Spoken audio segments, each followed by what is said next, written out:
Bienvenidos a InsurVoice. Aquí exploramos más allá de las pólizas para entender cómo el derecho de seguros conecta con la vida real y protege lo que importa. Desde grandes catástrofes hasta pequeñas eventualidades, el mundo de los seguros está en cada rincón de nuestras vidas. Prepárate para sumergirte en casos, anécdotas y temas que redefinen el derecho de seguros. Desde la Universidad Externado de Colombia, en alianza con la Asociación Colombiana de Derecho de Seguros, ACOLDESE, esto es InsurVoice.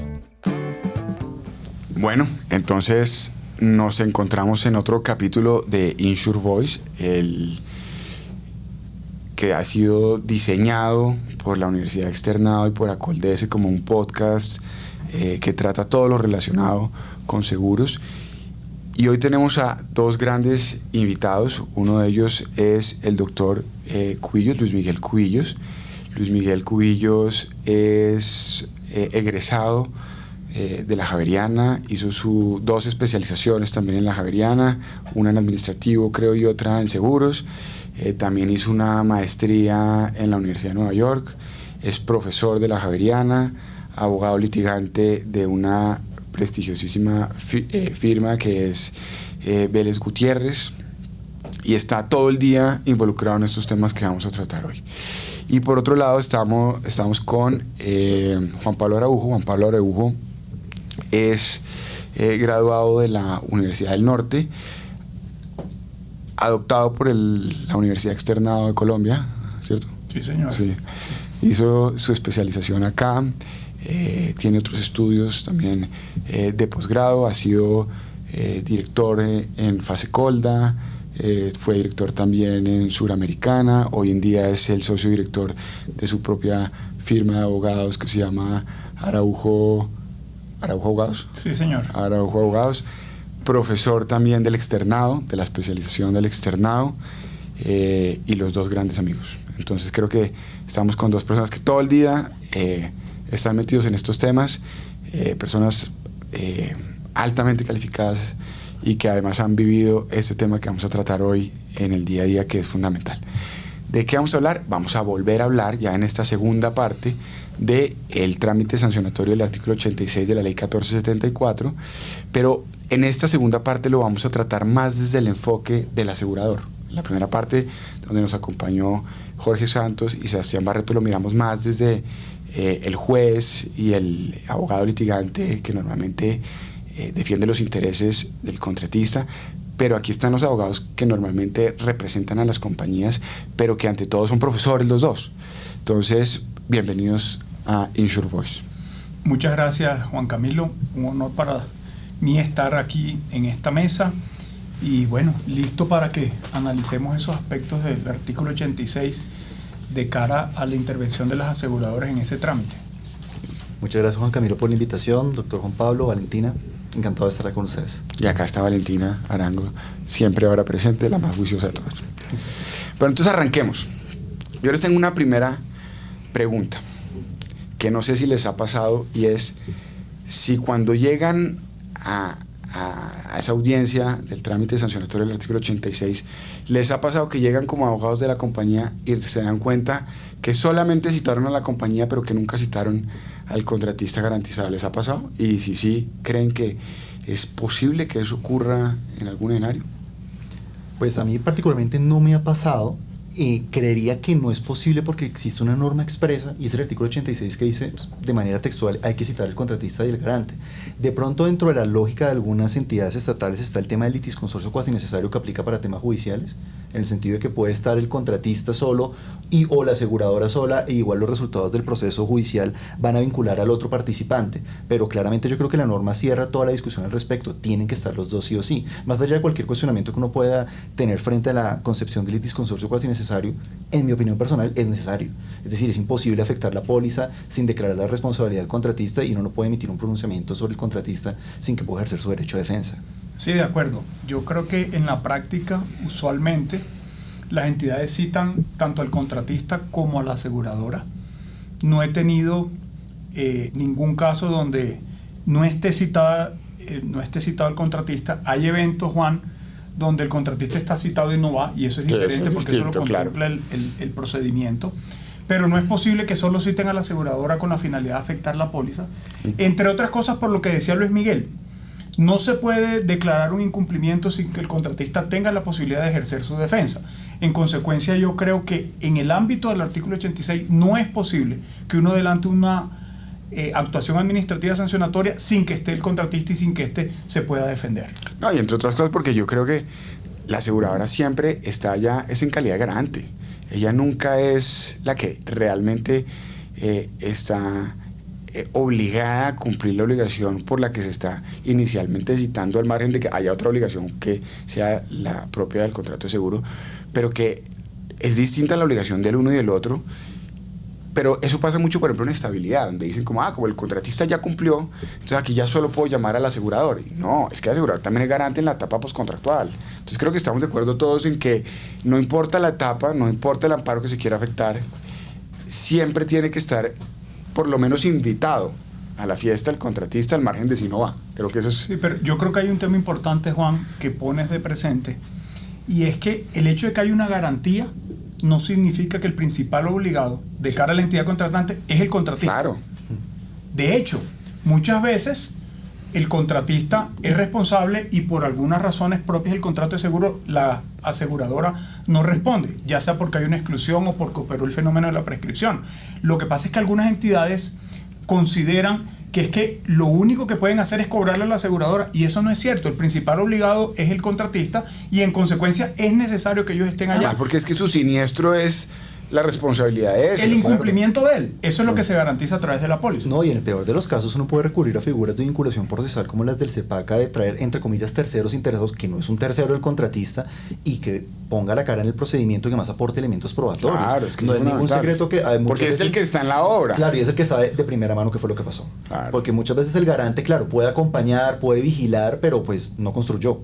Así de sencillo, no decidió los materiales, no... Ahora, el hecho de que no esté el contratista dificulta, para no decir que lleva a reducir en un grado importante la defensa del garante, porque es que el contratista es el que está en el día a día del contrato, de acuerdo, es el que está ejecutando, y muchas veces es el único que sabe cuál es la situación real del contrato, porque las aseguradoras no tienen la capacidad de estar en todas las obras. Pero le dicen, pero usted puede ir, y ahí dice que puede ver, sí, puedo, pero no significa que yo esté metido en la obra. Y el ajustador llega expuesto del problema, ¿no? Sí. Cuando ya pasó, entonces es difícil. Oiga, y cuando ya envían esa citación a al contratista, y en este caso a la aseguradora, ¿creen ustedes que la entidad puede pretender la afectación de distintos amparos dentro de ese mismo trámite sancionatorio? O sea, decir, cumplimiento y anticipo, y ya saben para dónde voy, cumplimiento y estabilidad.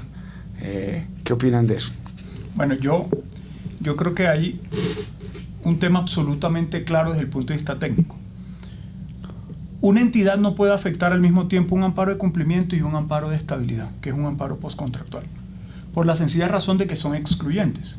El amparo de cumplimiento tiene vigencia hasta que se recibe la obra a satisfacción, y el amparo de estabilidad y calidad de la obra inicia su vigencia cuando se da la condición de que se reciba la obra a satisfacción. Claro, porque hay una vigencia, pero aunque haya una vigencia, le dicen realmente empieza a operar cuando haya el recibo. Exactamente. Entonces, si hay recibo a satisfacción, no pueden afectar el amparo de cumplimiento, porque sería ir en contra de sus propios actos. Y ahí recuerdo el principio del venire contra factum propio.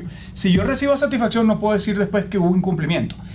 Y obviamente, si yo recibo a satisfacción, activo el amparo de estabilidad. En consecuencia, esos dos amparos son excluyentes. Ahora bien, ellos sí pueden afectar el amparo de cumplimiento y el amparo de salario y prestación, el amparo de cumplimiento y el amparo de buen manejo y correcta inversión del anticipo.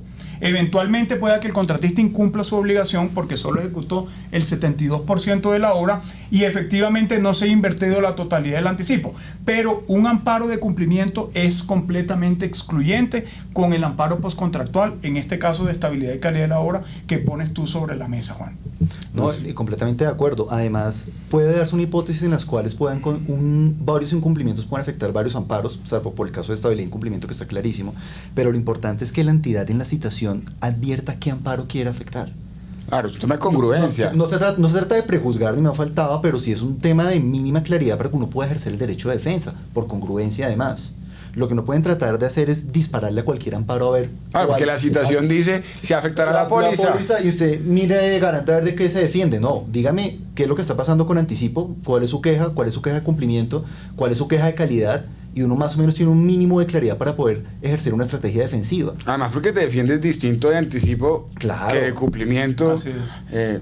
Los argumentos son diferentes, la estrategia probatoria es completamente diversa, y de todas formas las entidades tienen que tener en cuenta que el artículo 86 no es el único que regula el procedimiento, es que está el procedimiento administrativo general. Claro. Y si uno se va al artículo más o menos 40, 34, dice, la citación tiene que contener la imputación. Sí. Y no es le afectaré la póliza, pero lo mismo para el contratista. No le puede decir, oiga, es que de pronto impongo una multa y la caducidad, la cláusula penal, y entonces lo que hace es una lista de todas las posibles consecuencias.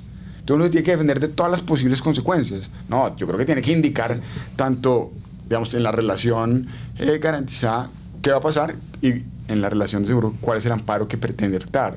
Sí, Juan, hay dos puntos muy importantes. Primero, es importante recordar que el decreto 1082 dice que cada amparo del seguro de cumplimiento es autónomo e independiente. En consecuencia, para afectar cada amparo, la entidad, de conformidad con lo establecido en el artículo 1077 del Código de Comercio, tiene que demostrar los supuestos de hecho de cada uno de ellos. Y no pueden, obviamente, decir que van a afectar todos los amparos por un solo hecho. Por más que a veces el comportamiento del contratista genere algo de rabia por las entidades contratantes y quieran utilizar la garantía para efectos de generarle casi que un daño al contratista. Y ese segundo punto que tú pones, Juan Camilo, es muy importante, porque fíjense ustedes que el artículo 86 establece un procedimiento para garantizar el debido proceso. Y en el segundo inciso dice que la entidad en la citación debe establecer cuáles son los hechos que sustentan el incumplimiento, cuáles son las cláusulas vulneradas y cuáles son las consecuencias. Cuando establece cuáles son las consecuencias, lo que establece el legislador es que la entidad tiene que decir cuál es la sanción que va a imponer para efectos de que el contratista y la aseguradora puedan ejercer adecuadamente su defensa. Si no le dicen a uno si le van a imponer una multa o una caducidad, el ejercicio de defensa es muy complejo, porque una cosa es defenderse de la multa, en el que uno, por ejemplo, puede alegar un hecho superado, de acuerdo con lo establecido en las normas correspondientes, que dicen que solo se puede imponer la multa en la medida en que la obligación esté pendiente. Claro. Pero si uno le van a declarar una caducidad, entonces la entidad contratante tiene que demostrar, de acuerdo con el artículo 18 de la ley 80, que hay un incumplimiento grave y que amenaza con paralizar la ejecución del proyecto o de la obra. Fíjense ustedes que las defensas son diferentes. Ahora bien, algunas entidades dicen las consecuencias son todas, entonces yo puedo decir en la citación lo voy a multar, o de pronto lo voy a caducar. Tienen toda la lista. Si eso fuera así, entonces no tendría sentido que la norma dijera que se tienen que establecer las consecuencias, porque es que no hay más consecuencias jurídicas en el ordenamiento colombiano. Sí. Usted lo puede multar al contratista, puede caducar, puede declarar el incumplimiento para hacer efectiva la cláusula penal. Sí, antes no dice posibles consecuencias, régimen general de contratación. Exactamente. Sí, y otras. Porque si no diría... Las que prevé la ley. No ponga consecuencias, porque diría las que prevé la ley. Entonces yo creo que son puntos muy importantes que garantizan el ejercicio de defensa tanto del contratista como del asegurador. Y agregar una cosa puntual a lo que dice Juan Pablo es cierto que la tipicidad administrativa es más flexible que la penal, eso se cae de su peso. Sí. Sin embargo, las entidades deben tener en cuenta que los actos administrativos deben estar suficientemente y bien motivados, y ese ejercicio empieza con la citación. Claro. Eso no es para venir a motivar. Es que desde ahí empieza todo el problema. Claro. Y uno muchas veces les dice, mire, corrija ya, porque pues nosotros no somos abogados que dilatemos de ninguna manera, pero uno de entrada les dice en la citación muchas veces, oiga, corrija ya para que no tenga un problema en su acto. Es que nadie quiere llegar a la jurisdicción de lo contencioso a mandar un acto condenatorio, o sea, nadie está pensando en eso. Es para que lo hagan bien desde el principio. Oye, hablando de los distintos amparos, Valentina tenía una pregunta. Sí, me surgió una duda sobre entonces cuál sería el procedimiento administrativo para afectar los distintos amparos. Entonces, la seriedad de la oferta, que es propia de la etapa precontractual, luego el anticipo y ya los amparos propios de la etapa postcontractual. Yo creo hay una discusión, Valentina, muy interesante, sobre todo con el procedimiento que uno tiene que aplicar para hacer efectivos los amparos postcontractuales. En la etapa contractual, para hacer efectivo el amparo de cumplimiento y para afectar el amparo de buen manejo y correcta inversión del anticipo, está claro que se aplica el artículo 86 de la ley 1474 del 2011. Acaba de salir una sentencia reciente del Consejo de Estado donde ratifica que para ser efectivo el amparo de buen manejo y correcta inversión también hay que aplicar el artículo 86 de la ley 1474. Es súper reciente, Juan. Pero hay una discusión muy interesante sobre si ese mismo procedimiento aplica para hacer efectivos amparos postcontractuales. Y la discusión surge del encabezado del artículo 86, que dice, este procedimiento lo deberán aplicar las entidades contratantes para imponer multas, declarar incumplimientos, hacer efectiva cláusula penal o para la demostración de perjuicios. Entonces resulta que hay unas decisiones del Consejo de Estado que han dicho, mire, hacer efectivo el amparo de estabilidad y calidad de la obra no implica el ejercicio de una potestad sancionatoria. En consecuencia, como ese procedimiento está establecido solo para adoptar ese tipo de decisiones, había una discusión de si los amparos postcontractuales implicaban la aplicación de ese procedimiento o no. Colombia Compra Eficiente ha sacado 2 o 3 conceptos en los que ha dicho, mire, definitivamente el artículo 86 no aplica para hacer efectivo amparos postcontractuales. Ahí lo que habría que aplicar es el procedimiento general del CEPACA a partir del artículo 34. Pero hay un procedimiento, es que lo importante es que haya un procedimiento. Antes de que me condenen. Pero además, eso es lo más importante, porque hay una sentencia por ahí del Consejo de Estado que la han descontextualizado, donde en alguna oportunidad el Consejo de Estado dijo, mire, en todo caso lo que hay que garantizar es el debido proceso. Y algunos interpretaron que simplemente yo notificando el acto administrativo y permitiéndole al contratista y a la aseguradora que presenten el recurso de reposición, se garantizaba ese debido proceso. Resulta que el tema es mucho más complejo. Por eso yo creo que cuando vamos a afectar amparos postcontractuales, uno debería aplicar el CEPACA. Cuando son los amparos contractuales, uno debería aplicar el artículo 86 y en todo caso se tiene que respetar el debido proceso, cualquiera de las dos alternativas que uno tome. Claro, lo que pasa es que yo creo que la confusión tiene su origen en que nosotros denominamos el procedimiento del artículo 86 como un procedimiento sancionatorio. Y eso es un tema de un lenguaje común entre los abogados. No necesariamente sancionatorio, porque si la consecuencia es cláusula penal, eso no es una sanción.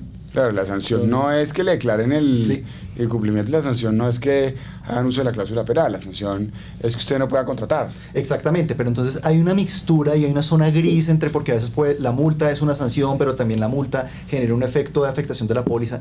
Lo cierto es que tiene que existir un procedimiento previo y el artículo 86 ofrece una serie de ventajas de agilidad, de pertinencia, de rapidez para que la entidad resuelva, y me parece que lo correcto sería canalizarlo todo a través de ese procedimiento. Sí, yo también creo. Me parece que es artificioso. Y mire, hay una tesis, hay una tesis de Camilo Hoyos, hoy en día magistrado auxiliar del despacho de Alberto Montaña. Es su tesis de maestría, si no estoy mal, en la que precisamente él cree eso que usted está diciendo. Dice, debería todo unificarse en un trámite similar al del artículo 86, quítale la palabra sancionatorio y meta todo ahí. Es que si me van a afectar la cláusula penal, entonces tengo 5 días para defenderme en el 86, pero si vamos por estabilidad, entonces tengo 15 días, que es lo que dice el procedimiento. Me parece que incluso uno podría considerar que el procedimiento de CEPACA puede ser más garantista. Sí. No, de hecho, es más garantista. Lo que pasa, yo estoy de acuerdo, Luis Miguel, lo que pasa es que el artículo 86 en su encabezado sí establece expresamente cuándo se aplica y es un procedimiento especial. Entonces, la discusión es más procesal. Ahora, si uno lo amplía, yo no vería ningún inconveniente, pero la discusión parte es de entender cuando el artículo 86 habla de incumplimiento, ¿a qué se está haciendo referencia? Si es un incumplimiento en sentido amplio, y muchos podrían decir que es que cuando yo afecto el amparo de estabilidad y calidad de la obra, también estoy hablando de un incumplimiento del contratista, pero en sentido estricto, que yo creo que es por donde ha ido tornándose la discusión, Colombia Compra Eficiente se ha dicho, mire, es un procedimiento especial y solo lo puedo aplicar cuando se dan los supuestos de hecho establecidos en el enunciado principal.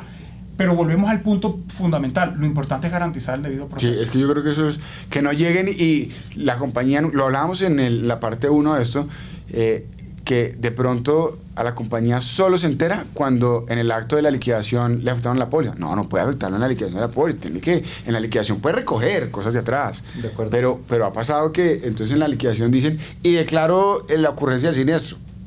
Esa yo creo que necesariamente... No, eso se queda a su peso, que es completamente ilegal. Sí, claro. Es que la liquidación es un corte de cuentas. Sí, es punto.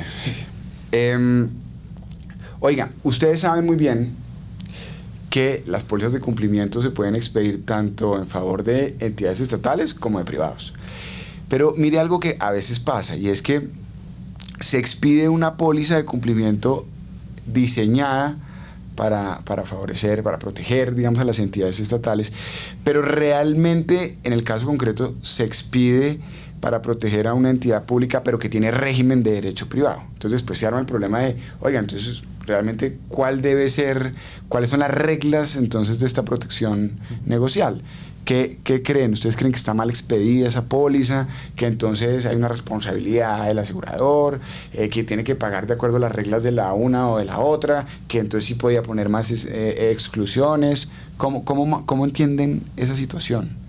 Yo creo, Juan, que ese es un tema que se está presentando con bastante frecuencia, porque a pesar de que existen varios clausulados, desafortunadamente muchas veces esas entidades que son públicas pero están regidas por el derecho privado solicitan que la póliza se expida con el clausulado a favor de entidades públicas, para tratar ellos de tener las prerrogativas propias de las entidades públicas. Y muchas veces ni siquiera es un error de suscripción, es que el asegurador expide la póliza en un clausulado que está depositado por muchas compañías en la Superintendencia Financiera, que es un clausulado que se denomina póliza de cumplimiento a favor de entidades públicas sometidas al derecho privado. El contratista llega con su póliza, con su clausulado, y la entidad contratante dice, no le recibo la póliza porque yo soy una entidad pública. Ahí se está presentando una situación compleja, porque esas entidades públicas sometidas al derecho privado, ya ha dicho el Consejo de Estado, incluso en una sentencia de unificación, no tienen facultades, muchas de ellas, por ejemplo, las empresas prestadoras de servicios públicos, regidas por la Ley 142, de proferir actos administrativos. Y resulta que para yo afectar la póliza de cumplimiento a favor de entidades públicas, yo tengo que proferir un acto administrativo, porque esa es la norma de efectividad de la garantía. Ahí se genera un vacío supremamente complejo. Pero yo creo que es un problema que están generando incluso las mismas entidades cuando no están aceptando los clausulados que están depositados en la Super y que obviamente responden a la naturaleza jurídica de estas entidades, que no es ninguno diferente al Código de Comercio y obviamente a la aplicación de las normas que regulan el contrato de seguro y que establecen que como ellos tienen un régimen de derecho privado, sencillamente, y no tienen facultad de proferir actos administrativos, deben presentar la reclamación de conformidad con lo establecido en el artículo 1077 del Código de Comercio, claro, demostrando ocurrencia y cuantía. Hay un problema complejo, y es que algunas entidades prestadoras de servicios públicos no han entendido cuál es su régimen y quieren actuar con las exorbitancias propias de las entidades públicas. Entonces ahí es donde se está generando la dificultad, pero yo creo que al final, Juan, la naturaleza jurídica de cada entidad está determinada y ellas tienen que actuar dependiendo a lo que establezca cada una de las formas que se han determinado para que ellas puedan funcionar. Yo estoy de acuerdo con Juan Pablo. Yo creo que, a ver, la competencia para ejercer... Siempre de acuerdo, pues están siempre de acuerdo. Sí, para ejercer prerrogativas públicas no puede venir del clausulado a la póliza. O sea, ya sea de buena fe o por un error de suscripción, por lo que sea, si la aseguradora dice en su clausulado que habla de un acto administrativo para afectar la póliza, eso no significa que la entidad tenga la facultad para proferir actos administrativos. Es que esto es un tema de reserva de legalidad y se acabó la discusión. Otra cosa es que uno tenga que acomodar esa terminología para poder aplicar la póliza de cara al régimen contractual que sí tiene lugar. Por ejemplo, en el caso de las empresas de servicios públicos domiciliarios, el Consejo de Estado ha hablado de actos contractuales. Sí, actos contractuales, no administrativos. No administrativos, sino contractuales cuando, por ejemplo, ejercen potestades de determinación unilateral por incumplimiento, o imponen multas, o ejercen descuentos por incumplimientos de acuerdos de niveles de servicio. Sí, y las bibliotecas, la licorera, que llega y compite, pues no prefiere actos administrativos. No son actos administrativos, Así son es. Actos contractuales, y hay que hacer el ejercicio interpretativo porque tampoco podemos irnos al otro extremo de que la póliza no cubre nada, entonces como yo dije acto, entonces no respondo. No, eso tampoco podemos llegar allá. Pero sí, lo ideal es que sí exista cierta comunicación y cierto entendimiento para que al final del día no se presenten esos debates que... Pero además, mire, en la primera parte de esto decíamos algo que era importante, y es además, yo creo que las entidades tienen que oír y no ser, digamos, obstinadas en esa materia, porque cuando entonces llega el proceso a la jurisdicción, el juez les dice, oye, es que usted no puede prohibir actos administrativos, eso es un acto contractual, entonces por favor vaya y reclame como cualquier otro privado, van y lo hacen, pero... Ya prescribió. Claro. Prescribió. Que al final del día esa obstinación solo lleva a una pérdida patrimonial para la entidad pública. Pero además, Juan, yo creo que es importante... Y a que al funcionario después le puedan caer, ¿no? Por repetición. De repetición y demás. Ahí es importante recordar un poquito cómo surgió ese clausulado. Ese clausulado en el 2011 surgió por una solicitud que hizo FONADA del sector asegurador, Porque en ese momento estaba la póliza de cumplimiento a favor de entidades públicas y la póliza de cumplimiento entre particulares. FONADE hoy es para los En más territorio. jóvenes en territorio. Pero el problema, Juan, es que en la póliza de cumplimiento, Luis Miguel, se Para los excluían, más jóvenes que él. se excluían la multa y la cláusula penal. En las pólizas de cumplimiento entre particulares, en todo se excluye. Entonces, estas entidades públicas regidas al derecho privado, sometidas al derecho privado, decían, es que yo soy un particular con mejores derechos, por decirlo de alguna manera. Entonces yo quiero que usted me cubra la multa y la cláusula penal. Por eso la solución fue sacar un clausulado especial para ellos. Y hoy el problema que tenemos es que las entidades no lo reciben porque dicen, es que yo soy entidad pública. Y después cuando viene el reclamo, viene la dificultad, Juan, porque entonces pasa lo que tú dices, usted no puede proferir acto administrativo, no por el clausulado, es que porque legalmente no puede.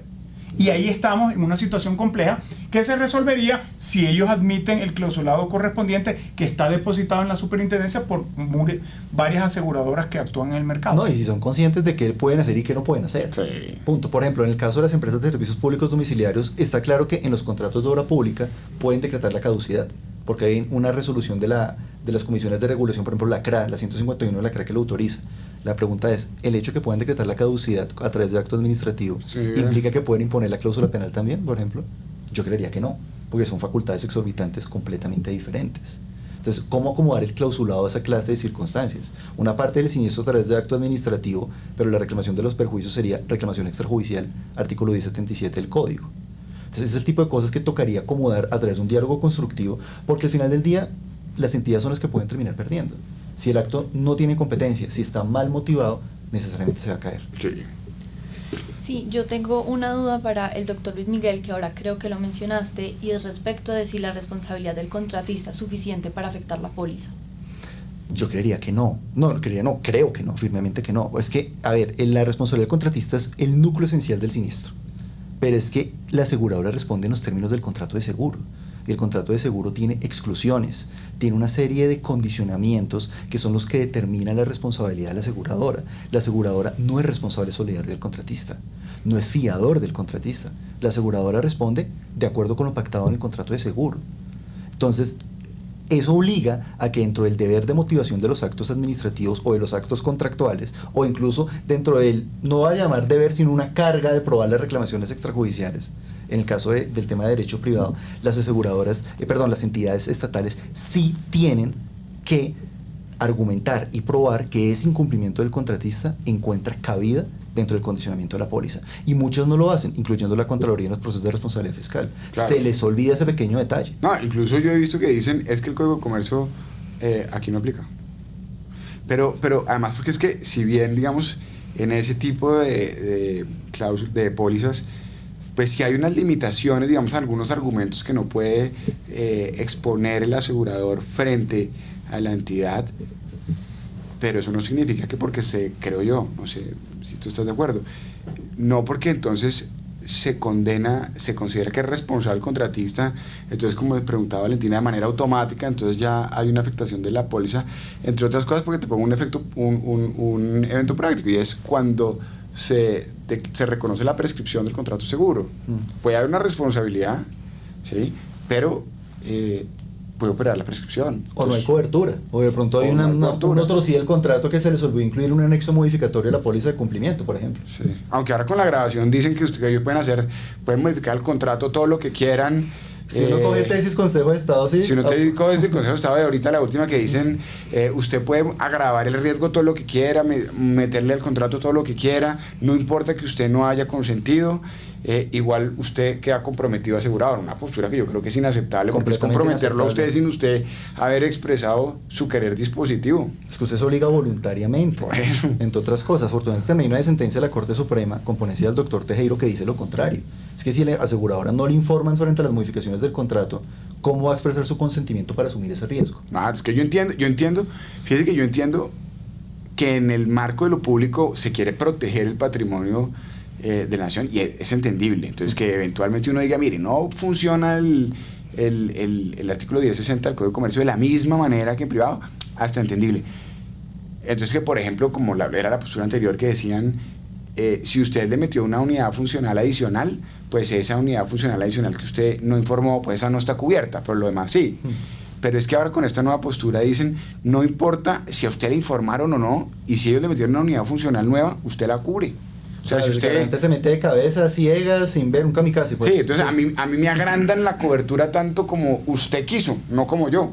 ¿Sí? Pero yo creo, yo obviamente no estoy de acuerdo con la postura del Consejo de Estado de que efectivamente no se aplique el artículo 1060 que establece que la agravación del estado del riesgo genera la terminación del contrato de seguro. Y tenemos que reconocer los tres que trabajamos todo el día en esto, que efectivamente al seguro de cumplimiento no se le aplican muchas de las normas del Código de Comercio.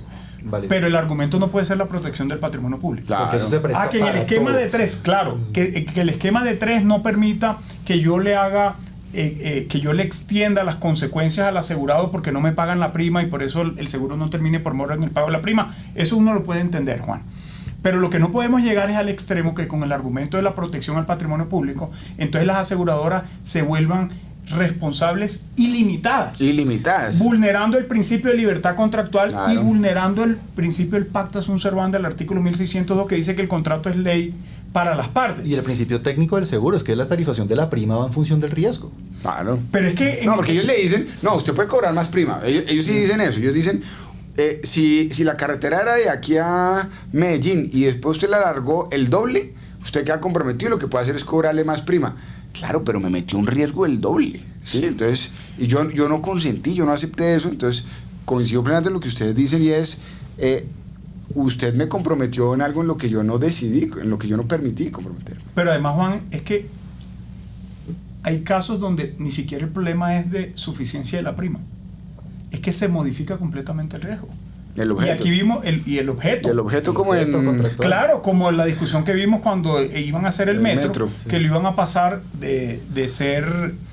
Aéreo subterráneo. Que eso es lo mismo. Entonces son dos riesgos completamente diferentes y yo sí creo que más allá del argumento del patrimonio público que puede ser plausible, hay que tener en cuenta que es que los garantes y las aseguradoras tienen unas normas que se tienen que respetar. Es que no es una garantía bancaria primer requerimiento, está el elemento de la condicionalidad. Claro, tiene que haber Punto. dos juicios, tiene que haber dos juicios de valor. Ujú. Uno respecto de la relación garantizada y otro respecto del contrato. Y la primera se tiene que conjugar con lo segundo. Así de sencillo. Oigan, uno de los temas grandes que uno encuentra en esos sancionatorios es el tema de la amortización. ¿Qué tienen? Y se las voy a soltar así, amortización. A ver ustedes qué dicen. Juan, la amortización no se cubre por la garantía de cumplimiento.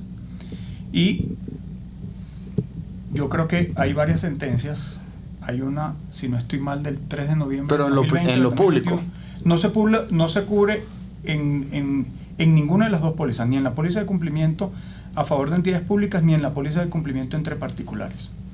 Hay unos clausulados entre particulares que expresamente dicen el amparo cubre la falta de amortización, la no inversión, el uso indebido, Sí. la apropiación indebida. Hay algunas privadas que las meten. Si el amparo expresamente lo dice, está cubierto de la falta de amortización. Si no lo dice, uno no puede asimilar la falta de inversión del anticipo con la amortización.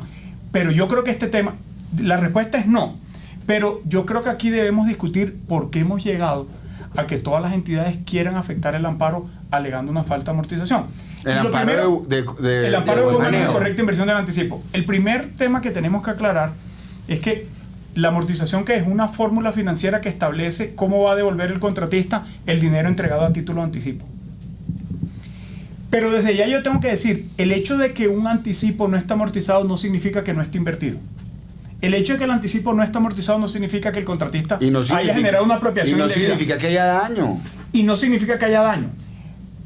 ¿Dónde está la situación? Que al final el proceso del artículo 86 inicia con un informe de la interventoría. Y la interventoría en su informe usualmente lo que dice es este anticipo se amortizó, este no, porque es más fácil decir, de acuerdo con las actas de ejecución de obra, cuánto se amortizó, que obviamente ir allá a verificar cuánto se invirtió en realidad. Entonces, por ese facilismo, las entidades cogen el informe de la interventoría y le dicen a la aseguradora, la interventoría me está diciendo que el anticipo no se amortizó, y la entidad entonces sí te dice, venga que le voy a afectar su amparo de buen manejo y correcta inversión del anticipo porque el mismo no se amortizó. Ya el Consejo de Estado No ha se dicho, puede, ya dijimos no se puede. No se puede cubrir la amortización. Y el Consejo de Estado ya dijo. Ya dijo el Consejo de Y la Corte Estado Suprema y la también. Corte Y la Suprema, Corte hay una Suprema también. sentencia de Haroldo Quirós donde claramente analiza y dice, mire, la amortización no es sinónimo de no inversión del anticipo. Eso no se puede cubrir. Ahora, hay unos clausulados entre particulares que expresamente lo indican. Ahí se cubrirá. Pero si no, la entidad tiene que demostrar es que el anticipo no se invirtió, que hubo una apropiación indebida o que hubo un uso indebido. La falta de amortización no demuestra estos tres supuestos o la ocurrencia de estos tres eventos. En consecuencia, creo que hoy el tema es pacífico y acaba de salir una sentencia del Consejo de Estado donde ratificaron esa tesis anterior y dijo la falta de amortización no está cubierta. De acuerdo, yo creo ¿La que... de esa chica dices tú? Sí. Y de Freddy Ibarra creo que también hay una, pero yo creo que el origen del problema está en que el anticipo es o son dineros públicos. Entonces, dentro de la psiquis de la entidad pública, si yo hago un préstamo del anticipo y no lo amortizan, que es la forma de devolverlo en hora o en especie, estoy perdiendo recursos públicos. Por consiguiente, tengo que recuperar. Claro, ellos creen que son dos prestaciones de claro, dar. entonces, eso es como la lógica que ellos siguen, pero ¿cuál es el tema que pierden de vista? El no amortizar un anticipo, si es responsabilidad del contratista, implica es que el contratista cumple una obligación distinta, que es la obligación principal. Por ejemplo, en una hora. Sí, Si yo claro. no amortizar el anticipo, el problema no es de amortización. Es que no hizo, es que no construyó. ejecutó. Es que no construyó, y eso tiene una serie de consecuencias diferentes.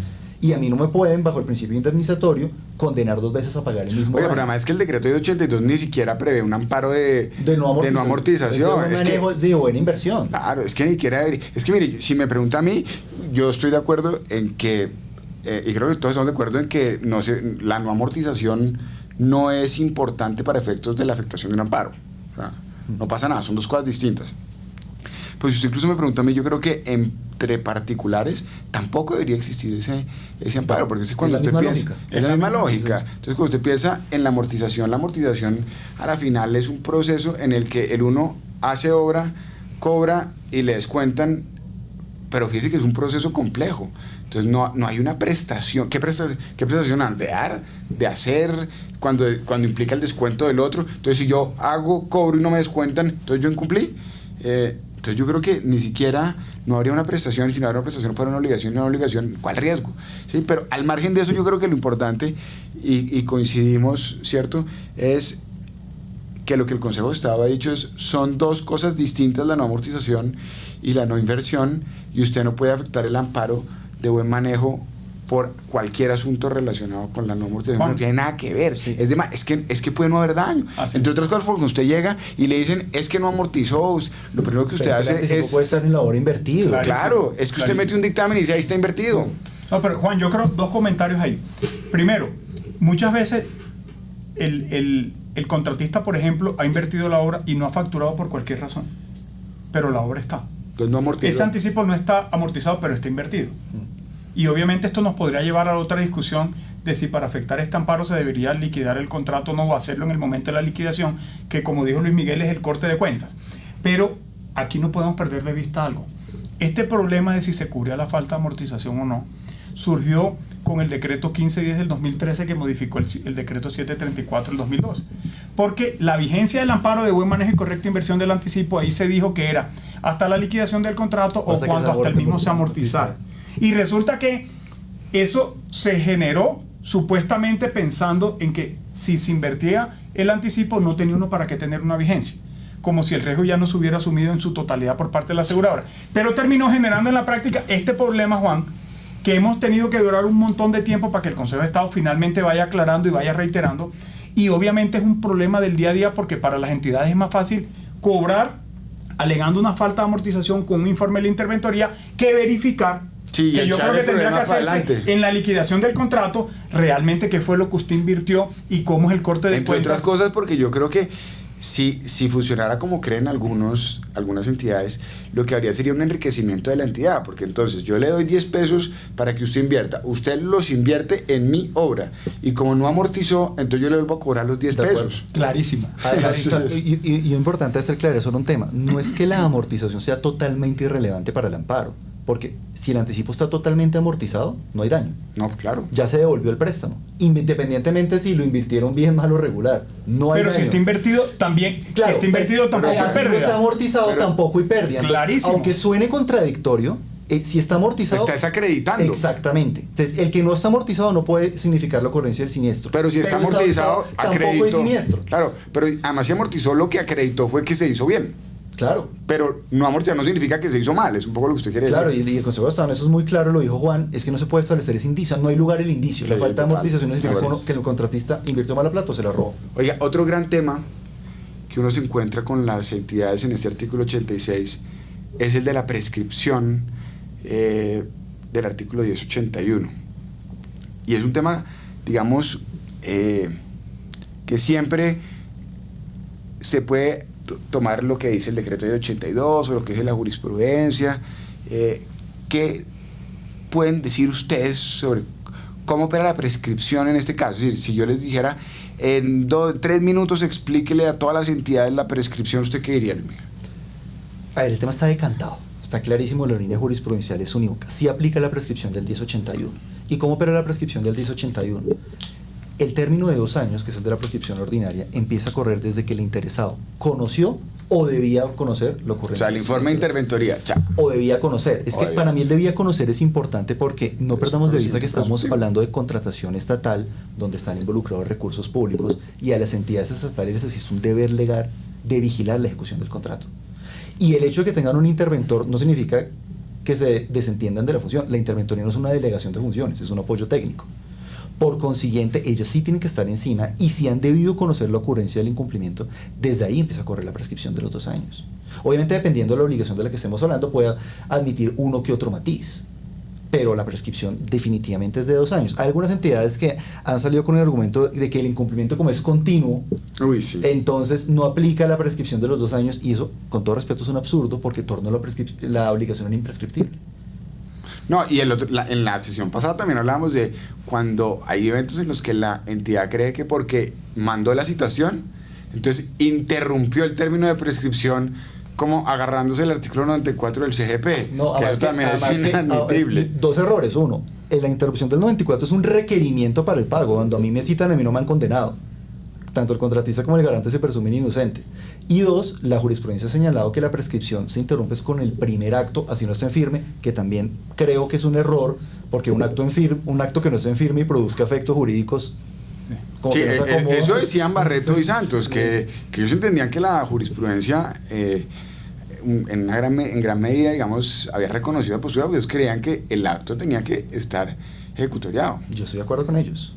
Juan, Yo yo no. creo que esa discusión se da únicamente en el ámbito del proceso contractual o del proceso sancionatorio que adelanta la entidad. En el ámbito judicial está absolutamente claro, sí. que en el seguro de cumplimiento se aplica la prescripción ordinaria de 2 años con su carácter subjetivo, desde que conoció o debió conocer. Y yo estoy de acuerdo con Luis Miguel.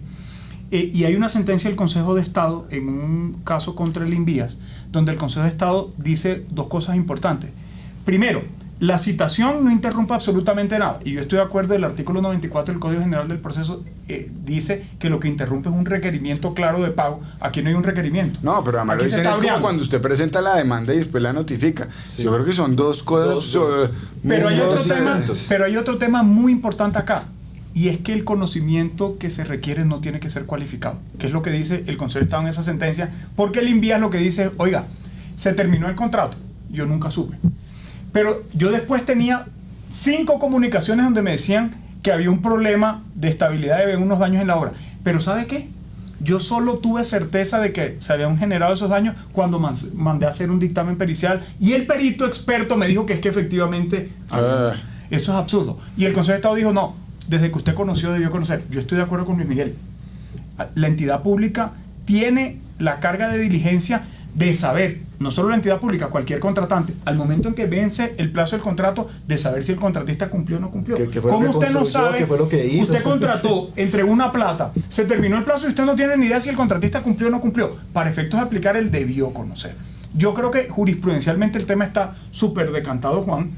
Uno se encuentra decisiones desafortunadas, por ejemplo, como una del Consejo de Estado, donde asimilaron el seguro de cumplimiento con el seguro de responsabilidad civil. Uy, y sí, hablan ya de me acuerdo. víctimas y Afortunadamente hablan es una de isla. Y la hablan prescripción, de y la prescripción extraordinaria, del con un seguro salvamento de del voto, 1131. con un salvamento muy bueno del doctor Alberto Montaña, que Sí. afortunadamente da claridad y dice, oiga, ven, está confundiendo 2 seguros diferentes, está aplicando unas normas que no corresponden, pero yo creo que en adelante toda la jurisprudencia va en la línea de que la prescripción se tiene que aplicar de 2 años ordinarios desde que conoció o debió conocer la entidad. Ahora, Luis Miguel toca un tema bien complejo y es una tesis que también se ha mantenido en alguna jurisprudencia de que el primer acto administrativo tiene el efecto de interrumpir. Pero entonces, ¿dónde queda toda la teoría de la firmeza del acto administrativo? Si es que el acto no está en firme, ¿cómo va a producir efectos jurídicos si tienen que resolver un recurso? Tan no está en firme, Luis Miguel, que es posible que lo revoquen cuando resuelvan el recurso. Entonces el efecto no se puede surtir ahí, sino cuando el acto administrativo esté en firme. De acuerdo. Y obviamente aquí hay que tener en cuenta que el argumento de la protección del patrimonio público no puede extenderse al punto de que es que más o menos se vuelve imprescriptible las acciones del contrato de seguro y que no hay ninguna responsabilidad para efecto de las entidades contratantes que deberían actuar con la carga de diligencia que tiene cualquier contratante. Es que hay casos muy puntuales en los cuales la jurisprudencia ha señalado que las obligaciones son imprescriptibles o que, por ejemplo, la caducidad no corre. Caso de reparación directa por desaparición forzada, que se entiende, pero en este caso, por más que el incumplimiento persista, eso no puede pasar entonces de aquí a 10 años. Pero fíjense que, por ejemplo, frente a la prescripción y dicen, mire, para efectos de, por ejemplo, con la caducidad o la multa, entonces dicen, como el acto administrativo es constitutivo de siniestro, entonces antes de eso pues no puede correr la prescripción, entonces la prescripción solamente podrá correr desde el momento en que se profiera el acto administrativo mediante el cual están decidiendo que usted pues, supongamos que eso es cierto, supongamos en gracia de discusión es lo eso que es dice cierto. el decreto. Claro, supongamos en gracia de discusión que eso es cierto y el decreto lo dice y es una expresión muy está mal, pero el decreto lo dice. Listo. Entonces, con el acto constituye el siniestro y empieza a correr la prescripción. ¿Prescripción para qué? ¿Para cobrar ejecutivamente de 5 años? No, es otra. O sea, ¿qué prescripción empieza a correr? No hay. Por eso lo haría. Entonces dejaría nunca prescripción. Nunca hubo prescripción. Pero yo de acuerdo, yo no estoy de acuerdo. Pero entonces usted es de la línea de que realmente como se entiende el decreto 1082 en esa materia es equivocada, que uno debería simplemente acoger lo que ha dicho el Consejo de Estado y decir, no, mire, en todos es desde que se conoce. Es desde que se conoce. Claro, sí, yo también creo. ¿Usted también? Es lo mismo, Juan, porque es que si no, entonces nunca aplicaría la prescripción. No. Entonces, más o menos la prescripción opera cuando la entidad contratante quiera, y eso no puede funcionar Claro, pero así. es que a mí me ha pasado que tengo algún trámite en el que le dicen a uno, le aplican la tesis jurisprudencial y al año le aplican la tesis legal. No, acuerdo. Además, cuando dice que es constitutivo... De una querida no se trata directora de una entidad muy apreciada por nosotros. Sí, total. No se trata de ignorar la palabra constitutivo, no. Pero cuando la ley dice que es constitutivo, el decreto dice que es constitutivo, lo que está dando a entender es que cuando el acto queda en firme, genera la obligación de pago para la aseguradora. Eso es lo que quiere decir, pero nada más que eso. No es que a partir de ese momento entonces empieza a correr, porque nuevamente pregunto, ¿qué prescripción? No, ¿La elección ejecutiva del cobro coactivo? No. Y en los casos de esa entidad, Juan, son incumplimientos que se conocieron en el año 2021. Entonces, más bien hagamos una cosa, eliminemos el artículo 1081. Sí, total. Y que obviamente las entidades puedan hacerlo cuando quieran, pero lo que no podemos es tener una norma Que simplemente imperativa quede con los 3 años. Y que suban la prima porque se van a quedar con las reservas Clarísimo. constituidas ahora de tantos años. Clarísimo, pero no puede ser que ellos dispongan o definan que no tienen tiempo, porque entre otras cosas la prescripción es una sanción que se le impone al acreedor que tiene que ejercer una acción en un tiempo y no lo hace.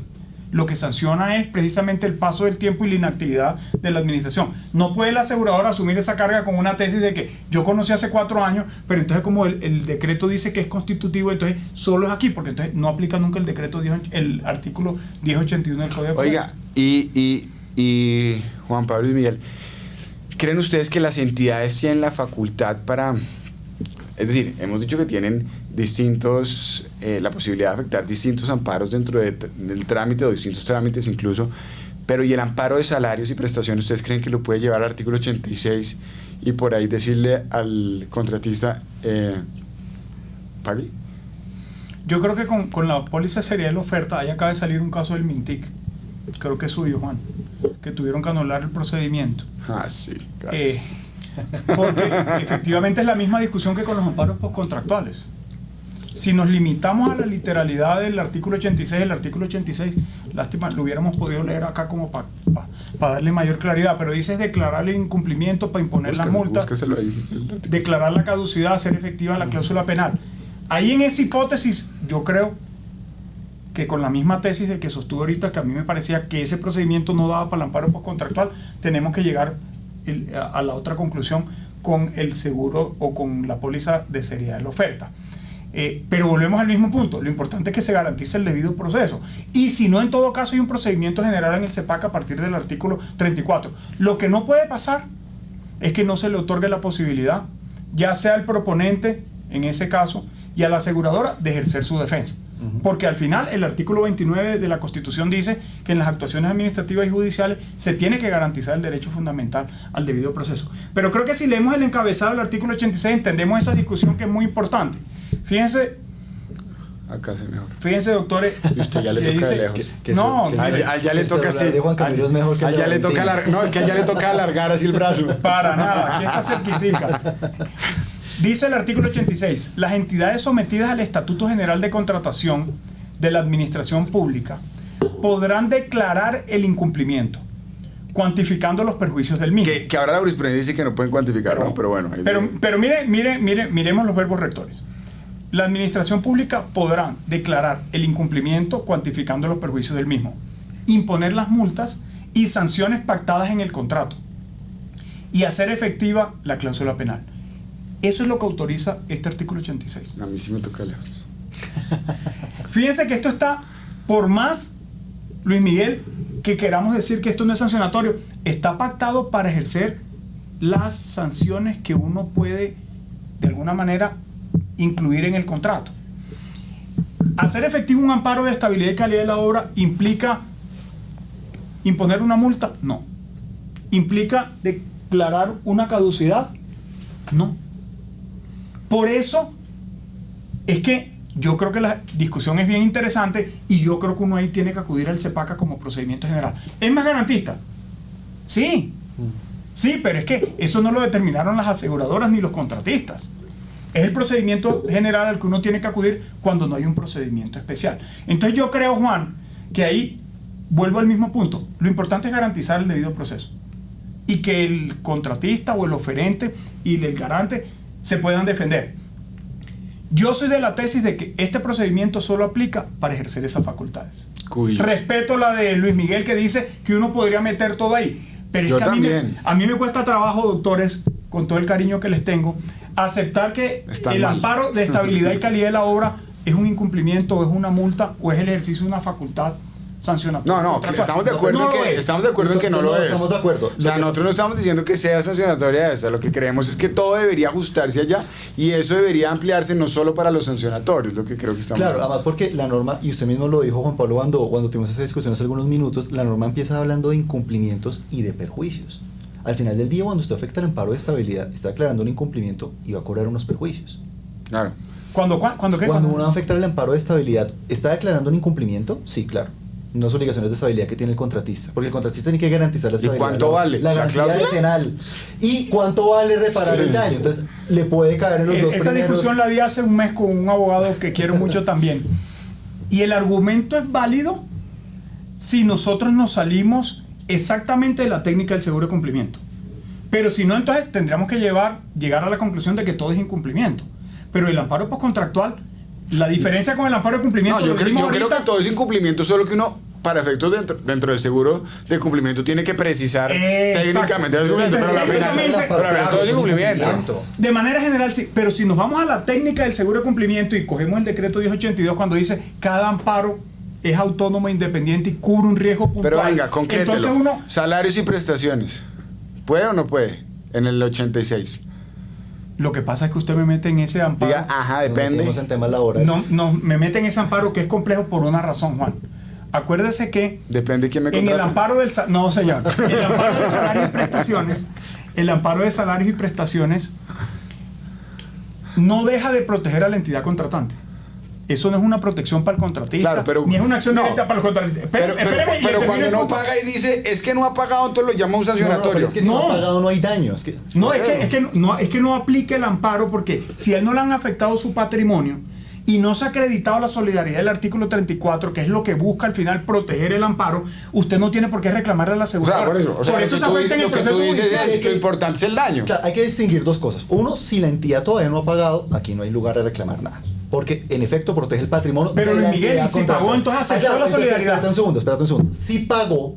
¿Aceptó la solidaridad? Si pagó y aceptó la solidaridad, para mí tampoco debería caber en virtud del artículo 86. Para mí tampoco, nunca. No. Para mí nunca salarios fue Además, por ahí. el escenario natural donde se afecta el amparo de salarios es en los llamamientos en garantía en los juicios laborales. Claro. Sí, pero estoy completamente de acuerdo con ustedes. ya, censúrelo. Pero ojo, yo quiero ver el primer caso donde me acepten la solidaridad, porque es que vamos al artículo 34. ¿Qué es lo que busca evitar el artículo 34? La tercerización. Ah. Que usted contrate a un tercero para encubrir las relaciones laborales que usted debería tener. El Estado va a aceptar eso. No, por eso no es que nos nunca. vinculan a los procesos laborales, Claro, donde se es que tiene que allá demostrar iba. la solidaridad. Y hay procesos laborales donde nos vinculan y no se afecta el amparo, Juan, para contestar la segunda pregunta suya.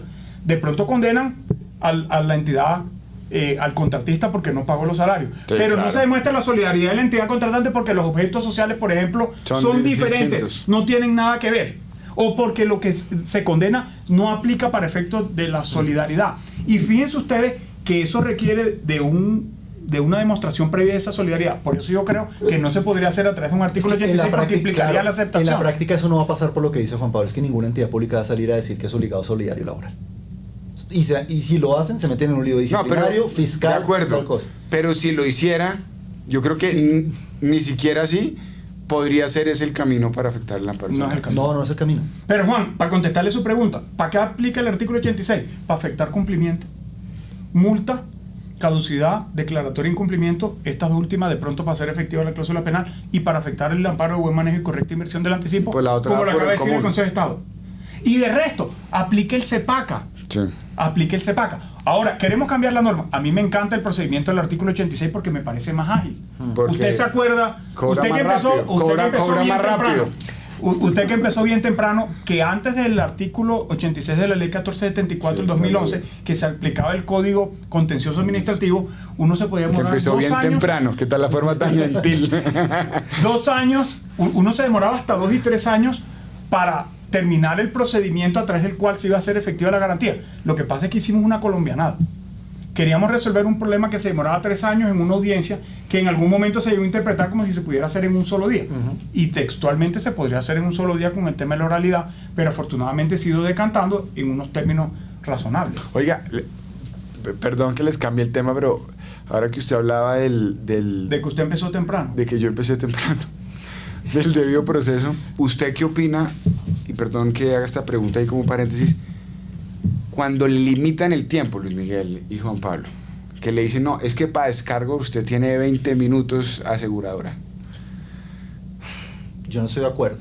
A ver, las formas procesales son de orden público, ¿no? Y si el Código General del Proceso dice que el juez, un juez de la República, no se puede inventar formalidades procesales, con todo respeto, menos puede hacer un funcionario administrativo. Entonces no pueden unilateralmente fijar un tiempo.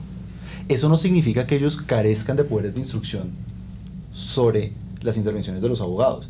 Si yo, por ejemplo, arranco en un procedimiento sancionatorio o contractual a hablar de la gran victoria de Millonarios contra Nacional de estos días, pues obviamente No, yo me pueden también, llamar al orden. yo también Me pueden llamar le al orden. apagaría el micrófono. Me pueden llamar al orden, por ejemplo. Pero no Y pueden la cámara. Y no, hay que admitir la derrota, Juan Carlos. Pero bueno, pero no pueden fijarme un tiempo de antemano. Ni me faltaba. Yo puedo demorarme lo que sea necesario. Y en eso hay un margen de discrecionalidad importante. Pero a mí no me pueden decir 20, 10, 15 minutos, no. Además porque cada caso tiene una complejidad. Y si la entidad tuvo un tiempo para preparar la citación, obtener el informe de supervisión o el informe de interventoría, no va a pretender que media hora el contratista pues circunscriba su derecho de defensa del garante. A mí eso me parece absurdo. Eso, nuevamente, no significa para que uno como litigante abuse del derecho y se demore 3 días dilatando, 2 semanas. 2 semanas presentando descargos, no. Ahí claramente... Y que después llegue el abogado de la compañía y diga 2 cosas y vuelva a leer todos Sí, los que por favor lean descargos. otra vez los descargos. Todos los descargos No. del contratista, entonces demoraron un mes presentando descargos. Sí, aquí nos toca jugar un poco con un tema de respeto de parte y parte. Sí, debe ser razonable, Sí, la un regla tema es de razonabilidad. De acuerdo. Esa es la palabra, razonable. Yo no estoy de acuerdo con que se limite el ejercicio de defensa. De hecho, uno a veces llega y la entidad se demora 4 y 5 horas leyendo una resolución. A veces la tienen que leer entre 4 o 5 personas. A veces cuando es muy temprano aquí en la ciudad de Bogotá... Y apaga la cámara y la lee otro. No, y lo leen después la bajitico. sigue instruyendo y todo. lo leen bien bajito y uno tiene que acercarse. Y ni siquiera proyectan el acto, ¿no? Como para que uno vaya siguiendo la Ni lo lectura. mandan. Sí. Entonces, al final, yo en ese tema de limitar derechos fundamentales no estoy de acuerdo. pero además yo creo que el ejercicio de defensa se tiene que hacer de manera amplia y ellos al final tienen que valorar los argumentos. Si los argumentos no eran adecuados, negarlos, pero lo que no pueden es restringir la intervención a 20 minutos o a 15 minutos, porque yo creo que eso es una limitante al ejercicio de defensa que podría incluso llegar a afectar la validez de la actuación administrativa que se está adelantando. Pero usted tocaba, Juan, un punto muy importante, que es el tema ese de las cámaras.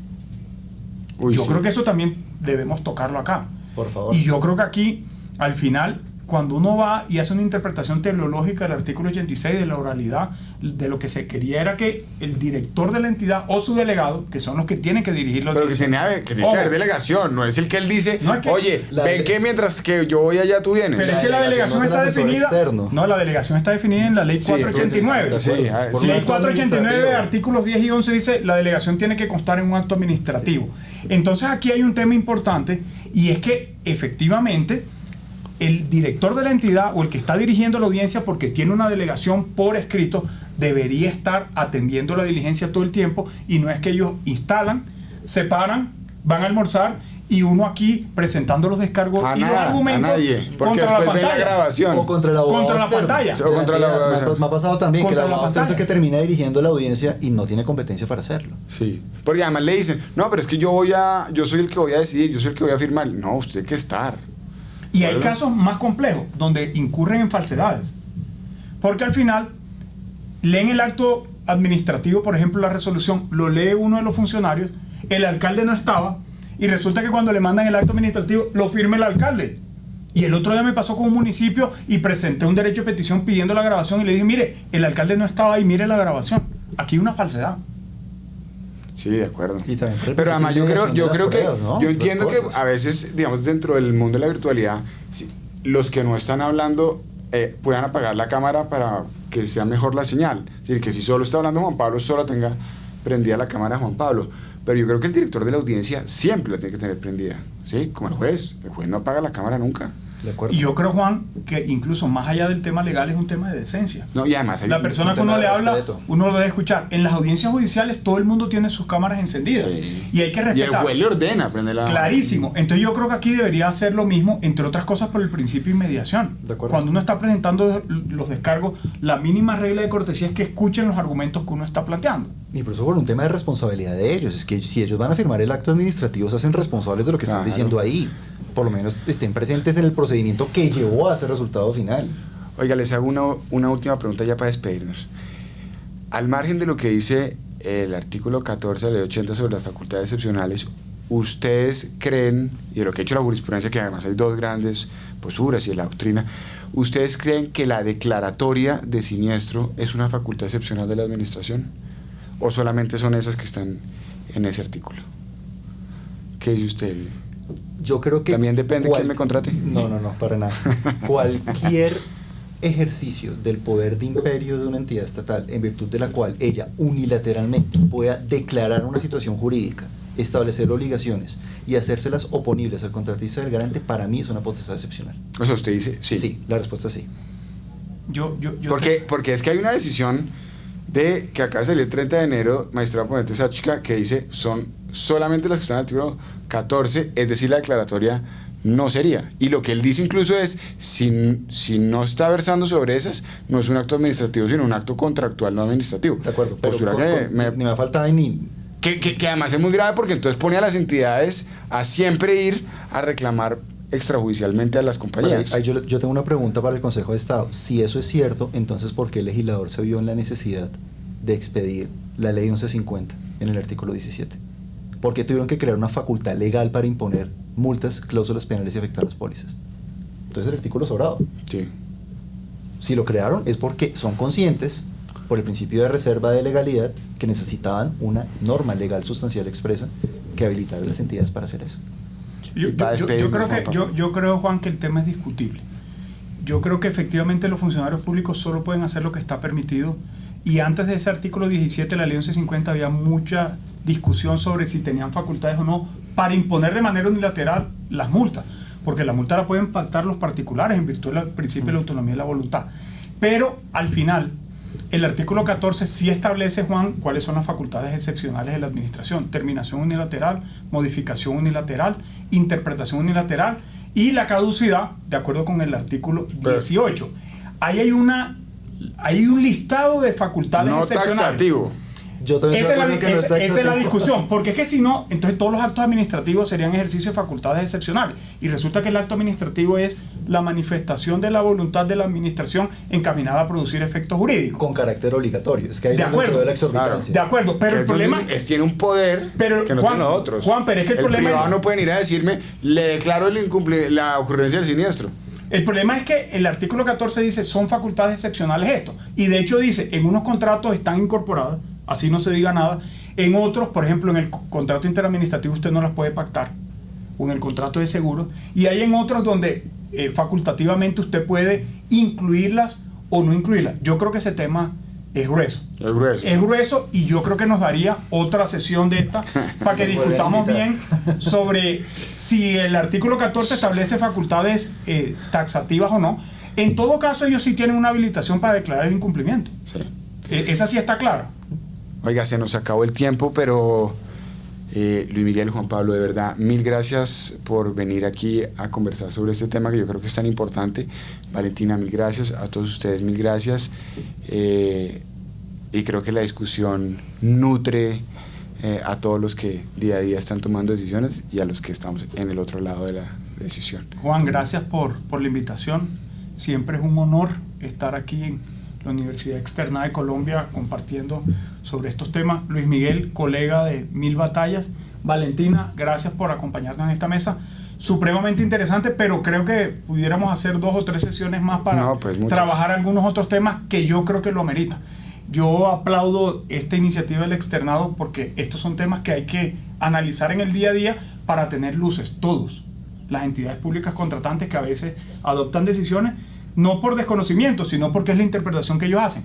Para los abogados que trabajamos con aseguradoras, para los contratistas, para los abogados que obviamente ejercen esas defensas, lo importante es que todo el mundo tenga claridad sobre las reglas que aplican. Entonces, aplaudo esta iniciativa y ojalá sigamos compartiendo sobre este tipo de Que de también temas. le llegue al consejo que entre la subsección A y entre todos ellos también se conversen, ¿no? Juan Camilo, Valentina, Juan Pablo, muchísimas gracias a la Unidad Externada de Colombia y por supuesto estaremos prestos a continuar con esta discusión. Como dice Juan Pablo, todavía hay mucha tela por cortar. Muchas gracias a ustedes. Bueno, entonces nos despedimos. Chao.